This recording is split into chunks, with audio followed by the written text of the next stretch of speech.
It was good energy.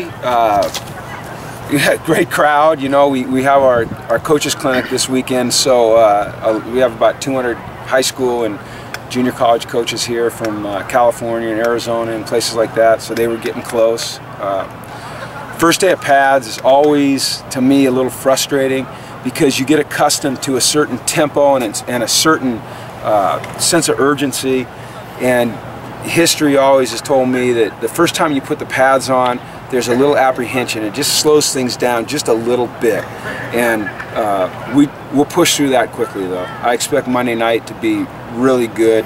Not that today was bad at all. It was just your kind of your typical first day of pads, feeling it out. You know, how hard can I go? What does contact feel like? All of those things. But we need to make sure we push through that really, really quickly, and I think that our guys will. So I thought Brett looked good today. Jordan James, you know, he had another good day. It's hard for me to pick guys out without looking at the film, but those guys, and Devin Lucian, you know, he keeps kind of catching my eye. I don't know how you guys feel about that, if he catches your eye as well, but he does some... He's trying to catch He's making sure. Is he really? Has he made it clear to you that he's coming for a starting job? Is he's that made right? it clear to us. I just want to get that clear. Yeah. Yeah, I love his passion, I love his energy, his enthusiasm. He's got to be careful, you know, when he scored that touchdown, he threw the ball down. You know, we can't have things like that. We've got to make sure that we're always playing with as much discipline as possible. But I love his energy and I love his enthusiasm. He's out here and he's trying hard. A couple injury updates for today. Eric Kendricks, we saw him in the boot. It is a sprain. It's not anything more than just a mild to significant sprain. I don't know when he'll be back. You know, hopefully before the end of spring, but I can't tell you. If it was last year and we had an extra week, I could probably tell you he'd be back, but I don't know. We'll see. Alberto Sid went out right at the start of practice, took a shot to the head, and was not feeling right, so we moved him from practice. Simon Goins wasn't out here this morning. He had some upper respiratory stuff going on, and so we kept him inside. Philip Rule, we've got to rule out mononucleosis with him, so he wasn't out here today. Who else? You got your list there. Dietrich? Yeah. Dietrich. Darn. Yeah, he's in the red jersey. You know, we're easing him back into contact, and he got his arm caught in there, I believe in one-on-one, and went down, and he slightly separated his shoulder. So I don't think that's going to be anything that holds him back much. He came back at the end of practice. He had the ice on it. You know, you hate to see that with him because he's working so hard to get back on the field, but that's football sometimes. Well, the one that's really key is how are you going to replace Yarborough? Gosh, that was scary. You know, we thought that initially we went over there and we thought that he either dislocated his hip or his knee. I mean, first I thought, honestly, my first thought was, oh no, is he having, you know, a heart attack? And then when I saw that it wasn't that, it looked bad, but I guess he just tore his tendon in his quad. Oh, yeah. So we're going to shoot it up and get his butt back out here Monday night. He gets no sympathy. No, well, you know, when you get a guy like Yarbs, you guys all watch how he's always demonstrating, he's always moving, he's making the cuts. He's got to remember that he's almost 50, okay, and his body doesn't work like an 18 to 20-year-old anymore. And I think he learned that rather dramatically today, so he'll be on the injury list. It's not our job to point that out to him. That's your job. I will be pointing that out. We just report what happens when you don't point that out. How did that play happen? We were just doing one-on-one, and so he was just demonstrating how to like get out of. I better be careful. Getting off the line of scrimmage, and he just went down. I really need to see the film of it. Yeah. So you know when somebody hollered at him from the stands when he came back in? $1 million route, 10-cent finish. People are not very nice. He laughed. Good, but it was a good Saturday morning. Now they'll get the rest of the day off. They'll get tomorrow off. We'll meet Monday morning, and then we're back out here at 6 o'clock on Monday evening. So they get almost 3 full days to recover a little bit from this first week. Next week we change the schedule up. We go Monday evening at 6. We go Wednesday and Thursday mornings at 7 a.m. and then we'll go Saturday at 10:30 again. You thinking there may be a scrimmage next Saturday? Probably more scrimmage-like situations. Yes, that's the plan right now. What have you seen from Malcolm? Can you tell that he's been out of months? Or? Yeah, I can at times. You know, there's an inconsistency right now that he's got to work through in terms of his pad level more than anything. You know, when he lowers his pads and gets behind his pads, he can run with power. When he starts to stand up, you know, at his size, he becomes an easy target. And so I think what Malcolm needs is somebody just pissing him off every day. Because when he's mad, you know, when somebody gets in his craw a little bit and he runs angry, he's a different guy. So we need to find that switch all the time with him. Horacio was that switch today. Yeah, you saw that. Yeah, and so I don't know. He has to learn how to play angry all the time. I don't mean being an angry person, but when he comes out on the field, play with a little chip on his shoulder. And so, because when he does that, he's very effective. But when he doesn't, he's not as effective. So, but I'm encouraged. I'm glad he's back. We're all happy that he's back. You know, his teammates like him, the coaches, we like him. I don't think anybody lost any respect for him. You know, given what transpired. You know, him leaving the team, kind of going through some tough times and coming back. I feel like everyone still respects him and wants him to do well. Could you tell he was unhappy when he did leave the team? Was that? It was just, you know, Malcolm's sometimes a little hard to read. He'd been through a lot of different systems. He never, at least what he expressed to me, has felt like he was used correctly. Didn't necessarily feel like he fit in our style of offense.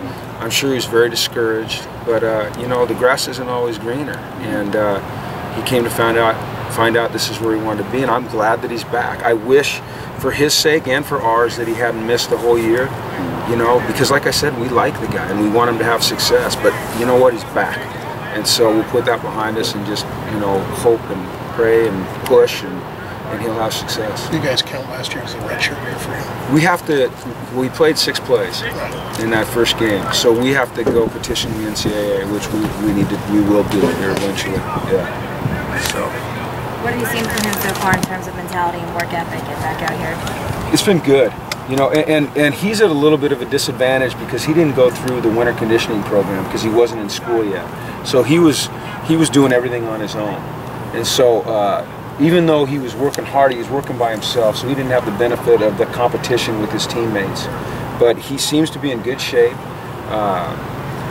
You know, he's going to get better as he goes through spring. He's going to get better when we're done with spring. He gets into the rest of the spring workouts and the summer workouts. You know, just his conditioning will get better. But he doesn't look like he's fallen off a lot, you know. For this year, what's it been like having a whole cycle? Because you sort of came in at the end of last year, not able to have a full winter. What was it like having that full cycle this year? You mean for the workouts? Yeah. Or for just in general? Yeah. It's been good. I mean, we came in January, so I actually got here right after the bowl game, or before the bowl game, but kind of took over right after the bowl game. And Coach Alosi was hired immediately. So when we started our winter program, we were all together, but it was new. You know, they were doing everything for the very first time. And this year, it's much different. You know, they understand the expectations. They know how we like to practice, how we like to do things, how to work in the weight room, how we meet. But, you know, it's still important that we continue to push them because, you know, it's just human nature. Complacency starts to seep in. And so our job as coaches is to make sure that we're always pushing them and forcing them to break down barriers. And fortunately, we've got a really good group of kids. You know, they want to be good. They want to be good individually. They want to be a great team, and they're easy to motivate. But you have to continue to motivate them. You have to keep pushing them, and because they're just human nature. They're not all external or internally motivated. So, but and we'll keep doing that. But I like the fact that they understand the routine, but we can't allow anything to become routine. Does that make sense? Yeah. You get that? Confucius say. I'm sorry, I stopped listening 20 minutes ago. Yeah, I know you did. I saw you over there. And I know it's only a few days in, but do you get the impression that this offense may be a little more pass heavy than it was last year just because you don't have Jonathan Franklin, or do you still see yourself relying on the run just much? You know, every game's different.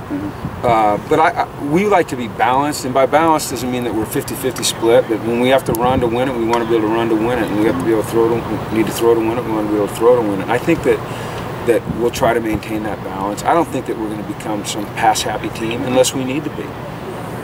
But I think between Jordan James and Stephen Manfro and Paul Perkins and whomever else emerges in that backfield, that we're going to be able to run the football. And so much of running the football is your offensive line, your backs getting down, or your receivers getting down the field blocking. How effective you are throwing the ball and backing people off. So if we can do all those things, we'll be able to run the football. What's looked different about Jordan James on film compared to last season? Well, his hair. He cut off his mohawk, which I think probably was some type of statement for him. I don't know if you guys have asked him about it or not. Jordan has exceptional quickness, lateral quickness, and sometimes he would lean on that a little too heavily and dance, rather than put his foot in the ground and go downhill. Now look, it's only been 3 practices, so I don't want to get carried away, but I see him putting his foot in the ground and going downhill more now, rather than moving laterally and trying to dance in the hole. When you dance in the hole at this level, these guys are too quick, they're too athletic, they catch you, but he's got the quickness where he can stick his foot and go. He can make things happen. So after 3 practices, I've seen him do a better job of that. You're ready to name him your starting running back? We're going to running back by committee. Yeah. Well, we don't have Hundley to ask about this. Yeah, I know. We need to. Some guy came up to me today and he goes, "God, your punter's not very good."